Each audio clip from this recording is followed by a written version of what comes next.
একমাত্র সন্তানের ঘরে ঠাঁই হয়নি ১৩০ বছরের বৃদ্ধ বাবার।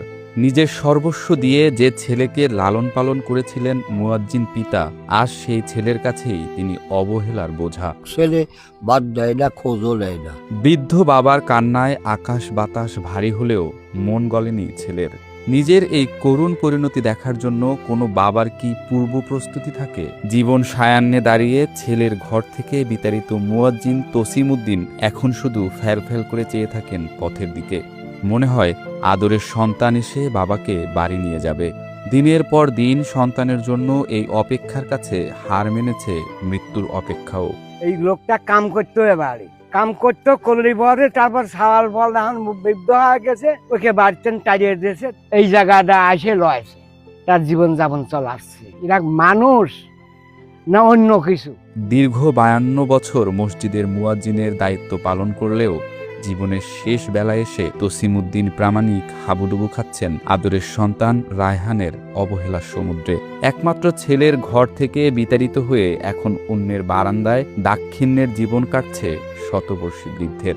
ওনার সম্পর্কে আসলে যদি বলি যে ওনার বয়স ১৩০, তো সবচাইতে দুঃখের বিষয়, করুণ যে বিষয়, যে উনি আমরা যতদূর জানি যে ১৯৪৯ সালে অভাব অনটন বা দুর্ভিক্ষের সময় ওনার তিনটা সন্তান মারা যায়। এরপরে এখন পর্যন্ত ওনার একটা সন্তান আছে, বাকি আর কারো খবর জানা যায় না, যে বাকি আরো সন্তান বা তার পরিবার সম্পর্কে জানা যায় না।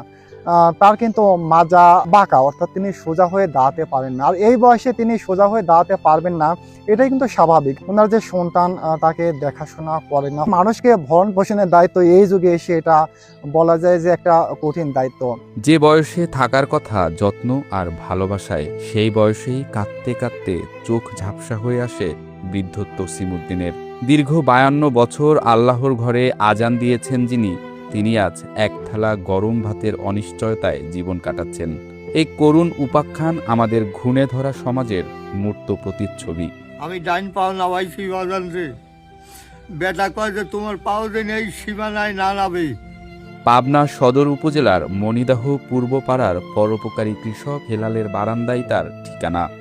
নিজের বাবার মতো শ্রদ্ধা করে তসিমউদ্দিনকে আগলে রেখেছেন ওই পরিবারের গৃহবধূ চায়না।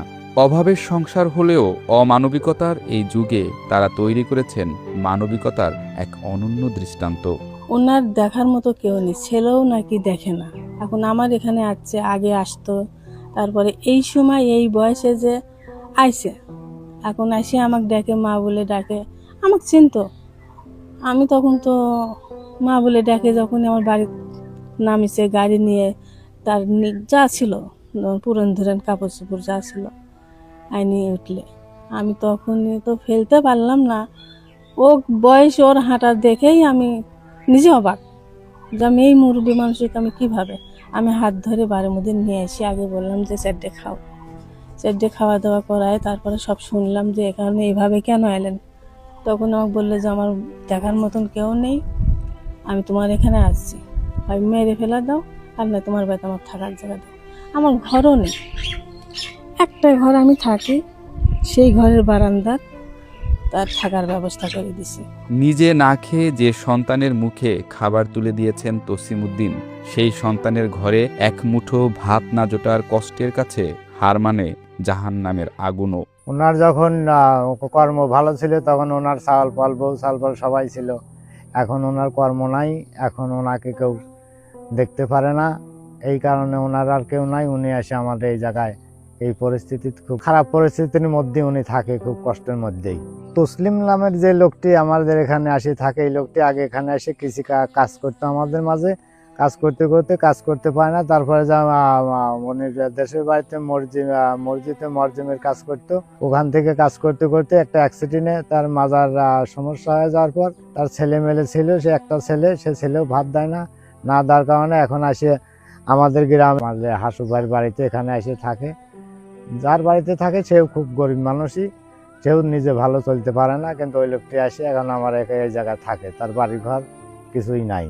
ভাঙা হাড়ের যন্ত্রণা আর বুক ভরা অভিমান নিয়ে আকাশের দিকে চেয়ে থাকেন তসিমউদ্দিন। ১৩ দশকের এই দীর্ঘ পথ চলা কি এভাবেই শেষ হবে? পৃথিবীর সব বাবার পরিণতি যেন এমন না হয় কাঁদতে কাঁদতে খোদার কাছে এতটুকুই চাওয়া তসিম উদ্দিনের। নাউজুবিল্লাহ, ছেলের কথা বাজার মাপ চাই, তোর পায়ে ধর ইয়ার কষ্টি পুড়িয়ে যায় রে, কল যে পুড়িয়ে যায়।